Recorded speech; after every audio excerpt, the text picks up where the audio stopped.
gue ngerasa badan gue itu jalan menuju.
Halo teman-teman Kalapunaholik, Opera Squad, apa kabarnya? Mongol baru syuting lagi hari ini dan mengingatkan kembali. Kan katanya masih banyak yang penasaran sama penelusuran Kamongol nih. Jangan lupa tonton tuh YTT yang kemarin, ya kan? Nanti dari situ kita akan lanjut lagi. Kapan? Hanya Tuhan dan produser yang tahu. Tapi hari ini kita kedatangan seorang bintang tamu yang nice to meet you, yang diidamkan oleh kaum Hawa dan Adam di DKI Jakarta. Bener. Ya kan nih, beliau adalah seorang penyiar radio dan seorang anchor, seorang host, seorang MC, pokoknya seniman sejati, Bang Harsya Subandrio. Tepuk tangan dulu untuk kita. Kita jadi kagok loh. Ini MC loh. Kita Mongol juga. Tapi kan Bang, kegiatan sehari-hari sekarang apa? Jadi sekarang jadi konten kreator juga, terus lagi persiapan buat satu radio baru, mau launching, dan juga kebetulan nanti gua akan siaran pagi di radio itu. Oke, masih tetap nggak jauh-jauh dari peradioan. Karena emang udah profesi ya, omongan. Suara sih pas. Gimana? Nah, suaranya udah gimana? Kalau kita kan suara begitu kelihatan kayak di acara pemakaman, saatnya kita akan menutup peti jenazah. Terus habis itu nangisnya kenceng ya. Tapi kan Bang, Abang punya pengalaman nggak jadi host acara horor? Wah, kalau misalnya kebetulan memang lumayan lama tuh bawain acara itu ya. Jadi pengalamannya asli banyak banget. Waktu zaman masih syuting. Radio juga? Jadi di radio, iya. Apa nih pengalaman horor di radio? Pengalaman horor mana nih Bang? Yang di konten di radio atau di TV? Di konten yang TV tuh dulu pengalamannya sampai sampai ke rumah, sampai Oh, sehari-hari. Ada yang ngikut, ada yang bukan ngikut ya, jadi sensitivitasnya lumayan pada saat itu. Ngobrol sama orang di satu gedung baru di Sudirman, sampai temen kerja satu tim tuh kabur. Karena? Mas, lu tadi ngomong sama siapa katanya? Maksudnya gimana? Itu tadi orang nanya, Mas ngapain di gedung baru? Mau meeting sama manajemen gedung. Nggak ada Mas, kata temen gue itu. Lah kan gue tadi minta rokok lo, dia minta rokok, gue kasih rokok. Kan gue nggak ngerokok. Pak ada rokok, saya nggak ngerokok, teman saya ada. Ambilin rokoknya, katanya rokoknya melayang-melayang. Gue Omongol di sebelah nih, gue di sini ngobrol. Tapi teman Abang nggak ngelihat, nggak ngelihat. Cuman lihat batang rokok doang goyang-goyang. Goyang. Tapi Bang berapa lama jadi host acara itu? Dari 2002 sampai 2004 lah kalau nggak salah. Wah, gue belum jadi artis tuh, gue masih gembel tuh. Masih ya waktu itu ya? 2002. Wah, iya. Iya. Nggak gembel lah, Enggak lah, gembel. masih. Masih di Sangir ya? Masih Enggak Sangir? dong, di Jakarta itu di jualan Jakarta. koran Bang, 2001-2002. Tanjung Priok? Di Tugu Tani. Oh, Tugu Tani. Gue udah jualan koran tuh, kabur-kabur ke Kernolong tuh. Lah kan di lampu merah Tugu Tani kan belakang gedung yang suka dijadiin konten horor. Oh iya betul. Nah, Bang, kalau sebelum menjadi host penyiar radio dan host acara-acara horor, punya pengalaman horor nggak dulu waktu masih kecil, Bang? Mas punya. Jadi kebenaran gini, bokap gue tuh kan orang Cirebon, nyokap gue orang Padang. Jadi gue ada Indo lah ya. Indonesia maksudnya. Iya. Padang, Jawa Barat, Sumatera Barat, dan Jawa Barat. Oh, nice to meet you. Nice to meet you. Pantesan ganteng Bang. Sundanya ada, Sarang tawon. Galonya dapet. Cie. Nah terus Jadi waktu kecil itu di rumah nenek gue di Cipinang Cempedak ya, Otistas itu, bokap gue berapa kali bilang, lah ini anak nggak ngomong sama siapa. Jadi gue inget gue tuh cuman main mobil-mobilan, ngomong sama ada anak kecil. Teman. Kayak temen. Jadi tadinya nyokap pikir, oh imaginary friend. Oke. Terus bokap gue bilang, tidak, ini bukan. Ini memang ada sesuatu nih di rumah ini. Ya gue main katanya. Masih main mobil-mobilan, terus katanya bokap mobilnya jalan sendiri di lantai, gerak-gerak, muter-muter gitu. Itu dari kecil Bang? Dari kecil. Masuk ke masa, kan biasanya Bang, sensitivitas anak kecil itu kadang akan hilang di saat dia memasuki masa puberitas. Ya. Nah itu Abang ngalamin atau tetap justru? Jadi masuk itu waktu itu masih sekitar umur 2-3 tahunan lah ya. Pas masuk SD, SMP kalau nggak salah. Kebetulan nginep di rumah nenek nih, yang rumah itu juga yang tempat saya tinggal dari kecil. Nah, di rumah nenek itu ada piano yang kelihatan dari lantai atas. Kalau ngeliat ke bawah ada pianonya kelihatan. Saya bangun nih, mau pipis malam-malam, tidur di kamar tante saya kan. Saat keluar, tiba-tiba saya cuma ngelihat ada sosok laki-laki. Lagi main piano? Cuma nengok ke atas gitu sambil neken tutsnya. Nggak bunyi tutsnya. Kan biasa bunyi ting-ting, nggak, dia cuma gini, neken-neken sambil senyum. Buru-buru gue langsung lari ke toilet. Pipis langsung balik lagi ke kamar. Pada saat itu. Tapi abis itu... Masa remaja SMA? Masa remaja, enggak, biasa aja. Biasa karena aja. udah akil balik. Karena kayaknya udah akil balik, udah bandel waktu itu ya, SMA. Tapi mulai muncul lagi setelah ngonten? Bawain sebelum ngonten? Program itu. Belum. Jadi cuman... sekelibet gimana sih? Kayak bayangan. Iya. Kayak di ujung. Ini apa nih gini? Terus nungguin sesuatu, terus tiba-tiba ada sesuatu yang gerak set. Oh iya emang ada, ya udahlah gitu. Oke, Nathan berarti kan Abang punya akhirnya di konten horor itu kan. Nah, di situ kebangun lagi tuh. Awalnya belum ya. Jadi waktu itu konten itu di episode pertama, kedua, ketiga sampai keempat masih biasa-biasa aja. Saya masih tugasnya sebagai reporter, cari berita, cari cerita yang memang, oh ini cerita kayaknya di daerah ini begini. Dah, masuk episode kelima itu sudah sama almarhum Pak Leo, Rumah Pondok Indah waktu itu. Pak Leo. Lu mantu? Oke, tahu. Nah, Rumah Pondok Indah itu kita diketemuin di situ, langsung klik, jebret gitu. Mulai tuh, lah kok ini apaan gitu. Tiba-tiba daun yang, kalau daun goyang, digoyangin kan kelihatan ya digoyangin gitu ya. Ini enggak, nggak ada orang, itu apa namanya, semak-semak belukar, tiba-tiba goyangnya, yang sini goyang gitu. Bisa, udah deh biarin aja Mas Arsya, kata Pak Leo gitu, biarin aja. Dah, mulai dari situ Pak Leo bilang, sebenarnya lo tuh ada bakat, tapi emang lo dasarnya nggak mau ngasah aja, karena menurut saya juga ngapain sih, nggak penting juga gua gitu. Tapi kan Abang pernah ketarik ke dunia, ketarik ke alam lain. Itu gimana Bang ceritanya? Itu kasus lagi syuting juga bareng sama Pak Leo di Magelang. Berarti Abang nih syuting ke tempat-tempatnya sampai keluar DKI Jakarta? Keluar DKI Jakarta, ke Bali, ke Lombok, ke Papua aja yang belum deh. Wah, kita kalah. Sulawesi juga belum. Kita Sulawesi belum. YTT paling jauh Bali. Itu pun endorse motornya. Tapi lumayan kan, di endorse kan motor, iya kan? Tapi Bang, jadi Abang tuh di Magelang ketarik gitu? Jadi gini, bukan ketarik sebenarnya. Jadi kondisi itu adalah sebenarnya rumahnya dipakai buat rumah ibadah. Saya lupa Katolik atau Protestan gitu. Dia nanya, tapi kan ini rumah dipakai buat ibadah gereja terus. Gitu. Kenapa kok bisa tetap diganggu terus? Pak Leo bilang, nggak ada pengaruhnya dengan itu, nggak ada hubungannya. Ini memang tanah yang dipakai di sini. Adalah itu tanah yang kayak punya, nggak kotor sih nggak, tapi punya daya tarik spiritual. Jadilah tiba-tiba gini, kalau kalian nggak percaya ya, sini, harusnya sini Syah, lo duduk sini. Oke, duduk, bersila. Di sebelahnya ada Indi, temen saya yang jadi apa sih namanya, ilustrator. Iya, yang ngegambar. Yang gambar. Terus saya bilang gini, Di pegang Arsya, gue pegang lu ya. Dah, pundaknya kita pegang-pegangan nih, set gitu. Jadian tuh Bang? Jadian akhirnya. Dan akhirnya happily ever after ya. Nah, lagian Abang nerangkannya itu banget ya, pegang-pegangan. Iya, gitu. karena kan soalnya gue udah lama nggak dipegang Bang, jadi kayak berharap aduh gue yang dipegangnya.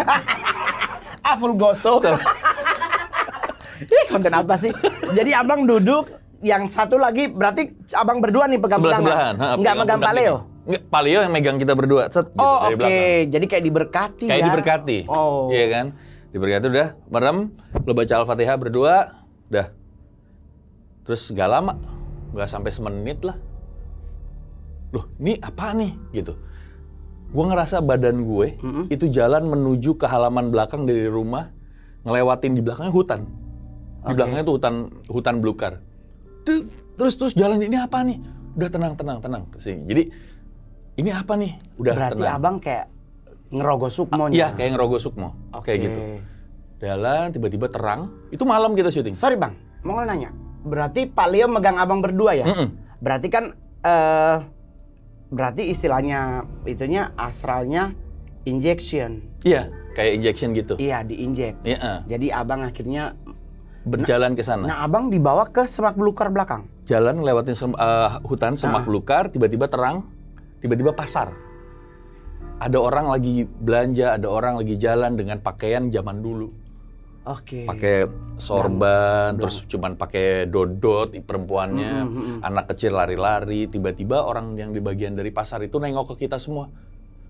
Langsung tepuk tangan. Saya nggak bisa dengar apa-apa Tapi abang lihat mereka dengar tangan. tepuk tangan sampai nyembah-nyembah gitu. Nah, Indi teman saya itu dia bisa dengerin karena dia memang punya kemampuan. Terus dia bilang, "Syah, ikutin saya aja terus ya." Dia bilang, "Ya, saya ngangguk. Jalan terus." Tiba-tiba ada dua kayak penggawa gitu ngomong sama Indi, "Lah, Indi, siapa Indi?" Udah ikutin, kita disuruh ikut. Mereka tuh kayak penjaga. Nuntun. Wah, masih tambah banyak orang masyarakat yang tepuk tangan, sampai nepok-nepok, gitu. Terus maju, toto loh kok kerajaan. Dan ternyata setelah selesai, Pak Leo baru cerita emang ada kerajaan kecil di desa di Magelang itu. Masuklah saya, ngikut ke atas ketemu sama Rajanya. ratu lebih tepatnya. Jadi dipimpin sama ratu. Cantiknya minta ampun. Nggak bisa digambarin dengan kata-kata, cuman kira-kira kayak gini. Spesifikasi mau nanya bang. Abang melihat ratu itu duduk di singgasana. Ya. Bajunya apa? Bajunya itu kayak, jadi saat kayak batik. Dia hampir kayak batik mungkin ya. Dia lebih banyak. Jadi di sini tuh kayak ada yang turun, di sini kayak ada puffnya gitu, terus gaun panjang. Tapi kayak batik deh. Karena warnanya saat itu hitam putih yang saya lihat semuanya. Mahkota? Mahkotanya berbentuk kayak, tadinya pikir mahkota apa ya? Tapi ternyata tuh badan ular. Set sampai ke atas. Kira-kira kayak gitu. Oke, and then abang balik? Atau sempat berkomunikasi? Berkomunikasi, saya dibilang sama temen si Indi, Syah, si Ratu mau memberikan kamu sesuatu, kamu mau terima apa enggak? Dikasih barangnya, 1 kotak. Kalau gue ambil, gue nggak tahu nasib gue sekarang, tapi gue inget kakek gue bilang kalau berhubungan sama alam gaib jangan pernah nerima barang yang dikasih. Udah, nggak jadi, saya nolak. Mohon maaf, saya bilang gitu.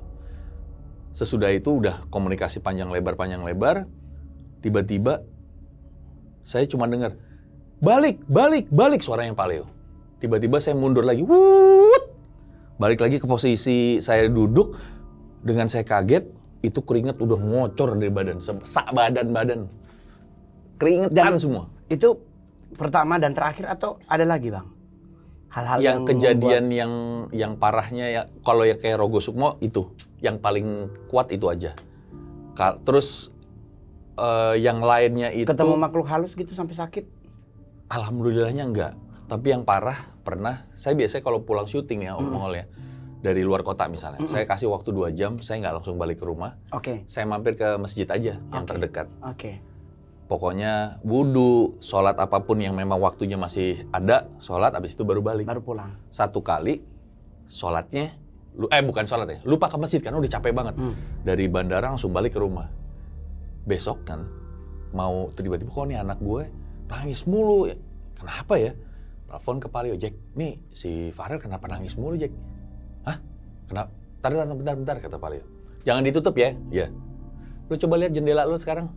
Pas gue nengok, astagfirullahaladzim, itu di jendela kamar gue, ada kayak orang cebol, bentuknya kayak kodok nempel. Dan itu abang ngeliat? Ngeliat. Sampai Pak Leo bilang, Syah, udah keluarin dulu si Farel anak gue, keluar, lo sholat maghrib, habis sholat maghrib, lo lanjutin nanti ikutin sampai Isya. Tapi dalam jarak maghrib ke Isya, lo zikir bacain Al-Fatihah yang sebanyak-banyaknya. Oke, udah gue ikutin. Sampai akhirnya pas gue nengok, itu di tengah-tengah gue sempet ya, namanya gue anak bandel banget yang nggak bisa dibilangin. Selesai maghriban, gue baca Al-Fatihah itu, gue nengok, buset masih ada di situ. Nempel nempel di jendela gimana sih gitu. Terus masuk Isya, sholat Isya, selesai, pas gue nengok baru nggak ada. Baru nggak ada. Anak baru tenang. Baru tenang. Jadi selepas Isya, selesai bacain Al-Fatihah lagi, gue lihat udah nggak ada. Gue pancing anak gue masuk ke dalam kan. Udah deh santai lagi main-main lagi di kamarnya, udah aman. Sampai hari ini bang? Sampai hari ini, walaupun gangguan ternyata ada. Baru-baru ini gue juga baru tahu kalau ternyata gue itu, karena gini, pada saat Pak Leo meninggal, gue kehilangan teman spiritual yang jagain gue. Hilang udah. Akhirnya serangan itu ternyata banyak ke gue. Gue baru tahu serangan itu pun beberapa bulan terakhir deh. Karena ada temen gue juga yang orang spiritual bilang, lo kaki lo kenapa? Jadi kaki gue pertama itu sering cedera sebelah kiri, sebelah sini. Ternyata pas diperiksa asam urat. Tapi kata dokter. Tapi ternyata teman gue bilang, bukan, lo diserang tuh udah dari, dia ngitung, dari 2011. Awalnya serangan, tapi lama-lama jadi medis, dia bilang. Tapi mau nanya, abang posisi usia sekarang berapa? 49. Oke, 49. Putra usia? Sekarang yang gede itu 22. Gitu. Tapi bang, di saat abang punya sixth sense itu mulai kembali setelah sepersekian lama vakum dan akhirnya bisa bersama dengan almarhum bisa sampai sekarang. Nah, kamu mau nanya, almarhum ngomong apa? Apakah abang punya garis yang membuat abang memahami tentang itu atau? Iya. Jadi dia bilang, leluhur dari keluarga bokap itulah yang meninggalkan sesuatu di lu. Jadi kayak dari alur Sumatera Barat berarti? Dari Cirebon. Oh, Cirebon. Dari Cirebon. Oh, mama yang Sumatera Barat. Sumatera Barat nyokap. Oh, papa yang Cirebon. Oke. Gitu. Karena memang ternyata kalau diurut-urut keluarga bokap yang dari Cirebon itu memang, itu sama yang namanya goib mah emang udah biasa kayak gitu-gituan. Gitu. Cirebon berarti utara ya? Iya kalau nggak salah ya. Iya, Lanjar berarti ya. Gitu. Jadi dari situ bahkan katanya kalau menurut, nggak tahu nih, Mongol bisa lihat apa enggak, orang bilang saya dititipin ular. Yang gue dari dulu pun bilang, ngapain sih nitip-nitipin ular? Kita laki kan pasti ada ular bang. Iya sih itu juga, itu belibet kalau yang itu ya. Itu urusannya, waduh repot. Tapi bang berarti dari alur utara berarti kan? Yeah. Karena kan Cirebon utara. Utara, betul. Cirebon tuh utara. Tapi kalau titipan ular, berarti ularnya dimatiin sama abang. Jadi bukan. Karena abang bisa keserang. Jadi matiin bukan gua. Ditolongin sama temen gue yang ini. Gue mingkemin ya si ulernya, dia bilang gitu. Nah kalau ulernya dimikemin, abang akan keserang terus. Udah sekarang alhamdulillah katanya nih udah dijagain. Jadi kemarin ini ada temen yang syuting bareng di program YouTube gue itu, dia bilang, Om, sorry nih Om mau ngomong, kenapa? Kok badan lo bolong-bolong Om? Iya, gue dapet serangan banyak banget. Tapi sekarang udah mendingan. Ini yang parah ada yang si sebelah sini, yang sini belum selesai nih.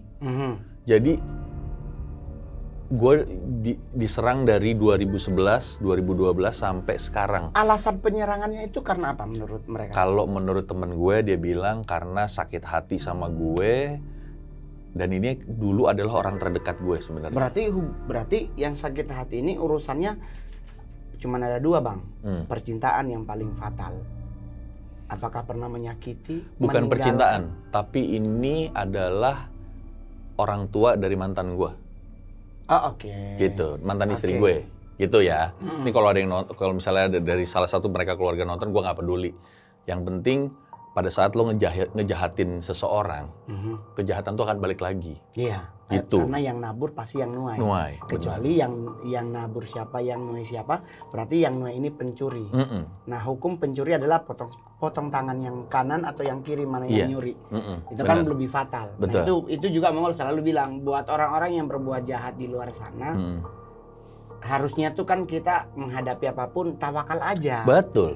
Nggak usah gerasa gerusuk akhirnya ke hal-hal yang membuat kita nggak diterima di surga juga. Iya kan, mendingan ya udah tawakal aja, ikhlasin, ridoin apa yang terjadi, karena kan pasti segala sesuatu itu bisa mendatangkan kedewasaan buat kita dengan tidak berjodoh, ya kan? Iya. Jadi kenapa harus ke hal-hal yang akhirnya keturunan kita ikut Korban jadinya. menjadi korban kesalahan buyut kita, cucunya yang harusnya hidupnya indah jadi nggak enak, jadi nggak elok lah kita. Tapi kan abang dengan kondisi kata teman itu ada bolong-bolong, apa yang dia lakukan untuk biar abang? Karena gue pingin bantu. Nah, nggak apa-apa. Terima kasih kalau mau bantu beneran. Jadi gini. Karena abang utara. Iya. Abang nggak boleh pakai gelang itu. Sebenarnya nggak boleh ya? Nggak boleh. Kenapa? Boleh makanya. Abang nggak boleh pakai gelang itu. Karena gelang itu adalah gelang alur India Bali. Oke. Orang India, orang Bali pasti pakai gelang. Pakai iya. Ini yang itu selatan. 9 warna soalnya. Iya. Jadi ini ada ceritanya kenapa gua pakai ini. Siapa yang pakai? Siapa yang ngasih, Bang? Gua sendiri. Kalau masalah karena persahabatan atau karena cute, ya kan, sorry, anak 90 ya Bang. Bener, kita cute banget. Anak adik yes. Enggak, maksudnya kalau dia alurnya adalah hanya karena abang suka melihat warnanya, tanpa ada macam-macamnya, fine-fine aja Bang. Nggak ada. Tapi kalau mau ngikutin alur Cirebon, abang harus pakai yang utara punya. Oh, I see. Karena Cirebon Bang, Lanjar utara, itu, ya? iya, Laut Utara itu pencintanya. Nanti gua kasih Bang, gak gua kasih tahu. Salaman dulu dong. Iya. Ini. Ya emang gua mau ngasih ini. Oh ya, amin. Tapi gua pikirnya kalung. Oh iya. Cuman tinggal nyari talinya. Ada sih, gue suruh Bril bawa. Tali gampang. Jadi ini jadi gini, gue tuh suka banget sama 9 warna. 9 warna dan yang Padahal tridatu. Kan pelangi 7 Bang. Hah? Pelangi 7. Iya, makanya ditambahin kali ya. Nah, jadi iseng sama istri gue sama saudara-saudara ke Pura Besaki. Oke. Kita bisa nih dapetin nih. Nanti ikutin ritualnya aja, tapi sesuai dengan agama kita kok katanya. Ya udah yuk ke sana, Mbak. Emang ini nyari udah hampir 7 tahun kepingin dapetin ini. Baru kan sebenarnya harus ikutin upacara yang di bulan 4-nya purnamanya si Bali kan. Cuman karena nggak mungkin ya udah. Terus ada satu dia bilang karena ini kita persahabatan. Pamangkunya bilang kalau kamu butuh ini buat aksesoris, kamu nggak apa-apa, silakan jalanin. Tapi kalau kamu mau ikut upacaranya pun juga silahkan. Tapi di bulan keempat purnama dia bilang. Sedangkan itu udah lewat gitu. Ya udah, jadi waktu itu cuma ikutin prosesi buat dapetin ini doang, udah. Gitu Oke, berarti kan nothing tulus lah. Nothing ya. tulus, nggak ada. Jadi ini aksesoris benar-benar. Hanya sebatas aksesoris. Karena gua suka. Itu aja. Gelang-gelang ini yang bikin orang Jogja. Ini juga. Udah cuma itu doang, aksesoris nggak ada apa-apa. Tapi Bang, di saat Pak Leo meninggal berpulang ya meninggal. Gue kebetulan agak sedikit mangkat kalau bahasa kami. Iya benar. Kita juga bilangnya mangkat juga. Di saat beliau kembali ke Allah, Pak Leo memberi apa buat abang? Jadi gini, gue sempat bukan hilang kontak. Jadi kita sempat lost untuk yang selesai dari program, gue tetap pergi jalan nongkrong sama dia tetap. Ada waktu di mana yang akhirnya dia butuh waktu sendiri, gue juga butuh waktu sendiri gitu ya. Cuman teleponan, dulu masih ada BBM-an, terus masuk WA-an dan segala macam gitu. Sampai waktu dia bilang, kita ketemuan lagi ngobrol-ngobrol gila-gilaan, dia cuma bilang gini, jangan lupa, pokoknya lo di sini, lo harus ikhlas. Dia cuma bilang gitu, lo harus ikhlas ya sama hidup lo masih panjang, dan dia bilang, di hidup lo nanti akan ada orang baru lagi. Dia bilang gitu ke gue. Jack, udah malas ngapain sih? Gue bilang gitu. Enggak, lo mesti ikutin. Dan lo harus ikhlas. Gue nggak ngerti saat itu apa maksudnya. Tapi setelah kesini abang mulai memahami. Mulai memahami. Apalagi ada momen tanpa sengaja gue ketemu dia lagi. Ketemu Paleo. Mungkin nggak ada yang percaya kalau gue bilangin. Padahal beliau udah mangkat. Udah mangkat. Dan pada saat gue ketemu dia, gue pikir ini mimpi. Ini bukan mimpi. Dia bilang, Jack, lo kok bisa di sini? Gue bilang, lo ngapain di sini? Lo tanya temen gue. Temen lo tuh, dia yang bikin gue bawa ke sini. Akhirnya, ini salah satu temen gue yang ngakunya dia orang spiritual. Nah, orang temen gue yang baru itu bilang, Pak Leo itu sekarang kondisinya dia tuh mau menyampaikan sesuatu. Oke. Ke orang-orang yang terdekat sama dia, tapi dia nggak bisa. Gimana cara ngomongnya? Sekarang dia ada di sebelah lo nih, Om. Gue nengok ke kiri. Itu pada saat itu, gue udah nggak ada kemampuan apa-apa lah, karena gue juga udah nggak bisa ngelihat yang begitu-gituan. Tapi yang namanya rasa, itu nggak bisa bohong. Itu gue berasa banget ada dia. Ada si Pak Leo. And then dia ngomong. Dia ngomong ke temen gue. Temen gue bilang gini, Om, lo tahu Pak Leo punya anak? Enggak. Kan dia nggak punya anak. Dari yang pernikahan pertama, sama yang mau nikah nggak jadi. Enggak, sama yang mau nikah dia punya anak. Ini yang dia rahasiain sampai sekarang, teman gue bilang. Dia minta tolong sama lo tuh, sampein ke mantan pacarnya. Dia tuh kepengen ngebantu, cuman nggak tahu cara ngebantunya gimana. Karena nggak pernah dikasih tahu. Nih gue baru sekali ini ngomong ini nih. Baru di sini gue ngomong ini. Tapi Bang, dengan kondisi itu sampai hari ini berarti Abang fine-fine aja. Tapi Fine-fine aja. Tidak maksudnya kalaupun ada something, ada serangan atau apapun, Abang nggak terlalu maksudnya bukan nggak terlalu mempermasalahkan sih. Ya udahlah.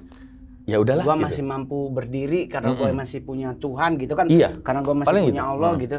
Tapi Bang, dari teman-teman Abang yang terdekat, ada nggak yang maksudnya mau membantu? Ada.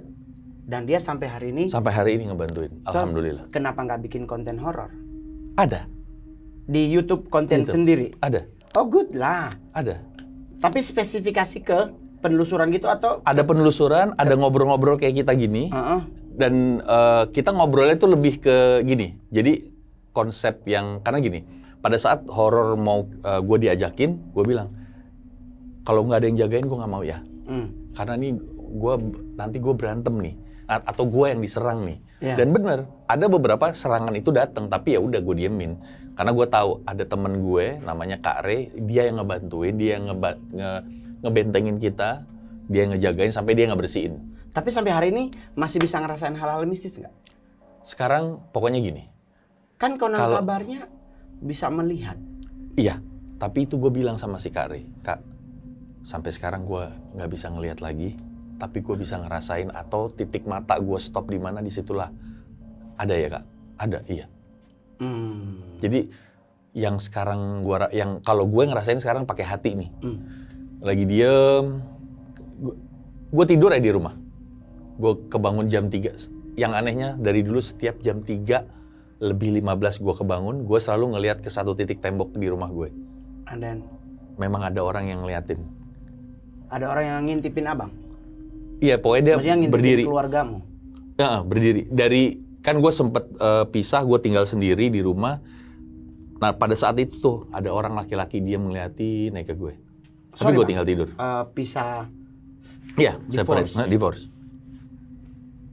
Jadi otomatis Abang keluar dari rumah? Enggak, jadi mantan gue pindah ke rumah yang satu lagi. Oke. Gue tetap di rumah yang lama. Oke, gitu. Nah di rumah lama itulah ada sosok itu? Sosok itu. Sekarang alhamdulillah udah dinetralin lah. Tapi posisi sekarang Abang masih terikat pernikahan dengan siapa? Sekarang saya udah nikah lagi. Oke. Udah nikah lagi sama keluarga saya yang baru nih gitu. Di rumah yang? Di rumah itu. Sosok itu? Pun daerah mana? Pondok Jaya deket gitu. Oh deket gitu. Ya. Kita tetangga nama Bang Haji. Bang Haji Roma. Tapi selama siaran radio Bang punya pengalaman horor nggak? Kalau Abang dulu siaran radio pagi kan? Jadi gini, gue siaran radio kan dari tahun 2000, tapi dari tahun 97 memang udah kerja di radio. Nah, mulai siaran di tahun 2000 itu macam-macam sih gangguan yang nggak usah malam, nggak usah pagi, nggak usah siang, pasti ada gangguan dulu. Gue juga pernah ngalamin sih nyiar radio di UFM. Ah ya, di Punya satu Femina. gedung dulu sempet kita. Iya. Iya. Gue dibawa. Iya. Iya, mobil gue tabrakan. Bukan tabrakan, tiang segitu gede. Sopir gue nggak lihat loh katanya. Disikat tuh tiang. Disikat, jadi dari depan sampai belakang. Seret. Dia bilang nggak ada tembok dia. Wah parah banget ya. Tapi emang wilayah studio UFM dan studio gua dulu di situ itu wilayah memang yang wilayah horor memang. Dibilang dia nggak lihat tembok. Dia nggak lihat ada tembok, dia bilang. Nanti dia berasa kalau mobilnya udah kebaret kan udah bunyi, sing. Dia langsung bilang, Ika, sumpah demi Tuhan kita nggak lihat tembok. Tapi lu nya nggak apa-apa kan? Ya nggak ada masalah, gua baru di atas lagi nunggu. Oh, ini supir. Iya, karena gua siaran jam 5 subuh. Oh iya. Yang siaran pagi jam 6. Iya. Habis itu Kan sampai 4 jam kan, Iya. 6 sampai 10. Yo. Gua ngerasain kok siaran pagi 6 10, terus terakhir siaran di Delta FM 2021 kemarin gua memang siaran sore, prime time sore. Jadi ada aja ya, Bang. Dulu studionya Delta yang di Aditya Warman yang sekarang udah berubah jadi restoran. Itu gua duduk, ini studio, ini meja, ini mic, itu konsol siaran.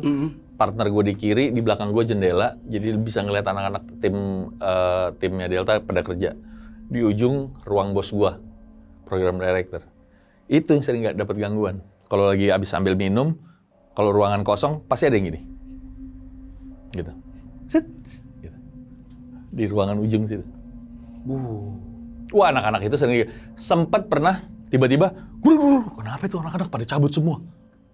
Cabut dari satu ruangan gede itu, blar kenapa sih? Gua keluar kan. Kenapa? Tahu tuh, kayaknya ada yang gangguin tuh di ujung sini, kita kabur semua katanya. Jadi sempat ngeganggu di dalam. Apa kalau yang harus kerja sampai malam, kelar udah pasti digangguin. Udah pasti digangguin, nggak mungkin nggak aja. Usil soalnya. Usil karena emang cuman kepingin tahu, ini gua ada di sini. Sama yang kayak Mongol bilang, lagi stand up. Kalau hantu di Indonesia tuh cacat, difabel, bener kan? Gue pernah pakai kata cacat diprotes. Iya, makanya difabel Terlalu harusnya. kasar katanya. Emang nggak boleh sih sebenarnya. Iya, gue ganti difabel. Lah ada yang tersinggung lagi. Gue sampai bingung pakai istilahnya apa sih? Kongkol gitu. Nggak mampu gitu. Tapi Bang, sebenarnya kan kalau dari sisi gue pribadi, karena alur utara. Berarti otomatis nggak apa-apa gelang itu tetap dipakai. Karena aksesoris aja ya? ya? Karena sebatas aksesoris. Kalaupun seandainya pihak yang memberi itu mungkin ada doa yang ditaruh di situ nggak ada masalah. Tidak akan merusak imanmu. Iya, karena betul. kan imanmu adanya di hati, betul. bukan di kulit, ya kan? Betul. Nah, di Setuju. kulit mah itu juga Pak Haji, saya salaman dulu sama Pak Haji nih. Saya belum pindah agama. Tapi gini, Mongol tadi kan bilang, ya kan, mau bantuin. Tapi sebenarnya yang ngikutin gue tuh apa sih sebenarnya? Kalau ngikutin sih sebenarnya lebih ke, maksudnya gini, iseng-iseng berhadiah sih. Lebih ke situ. Iya. Ada orang iseng, ada orang yang memang kadang juga faktor yang iseng juga. Jadi cuman nggak ada masalah. Cuman maksudnya Mongol, ya untuk kedepannya kan abang masih menjalani nih konten-konten Iya, juga kan. betul. Nah biar abang tetap bisa ngonten tanpa harus dijaga, ya harus ada benda yang nangkal. Kalau bahasa ini, energi jelek tuh harus kesedot ya? Iya, oleh batu. Oke. Nah itu kan kayak ada orang pakai ruby, safir. Kalau gua mau ngasih ke abang tuh yang berhubungan dengan utara. Batu koral? Bukan ya? Koral bisa, karena koral. utara kan koral, kan laut. Laut ya? Berarti kan merah. Oh, berarti batunya harus merah tuh? Enggak dong, Enggak, koral enggak kan juga. merah. Koral merah. Koral tuh pasti merah, dan itu lumayan agak sedikit ekspensif kalau dapat yang original. Tapi kalau yang Mongol kasih sama juga dengan Super KW ya? batu, enggak original. Oh, original. Tapi yang berhubungan juga dengan utara. Oke. Jadi yang penting adalah Bang tetap sukses. Sama-sama. Di konten Mongol juga barunya. sukses. Kalau butuh bintang tamu, jangan lupa undang Mongol. Pasti. Ya Ini kan? semua saya undang nanti. Buat apaan? Ya biar rame. Oh iya Ya, biar rame. Kan harus ada penonton, mesti gitu kan. Oh, masih lama ya programnya ya. Masih kan kita dulu TV-nya masih begitu Iya juga, sempet. ya. Jadi buat teman-teman semuanya jangan lupa di like and subscribe. Kalau pingin usul, punya cerita, DM langsung ke Opera Entertainment. Kita akan hubungi, tapi ingat dari pengalaman pribadi, bukan dari kata orang. Bang Harsha, thank you banget. Sama-sama. Ya. Sukses selalu. Sukses juga buat Sayang Mall. buat the new nyonya maupun the old nyonya. Wah, siap.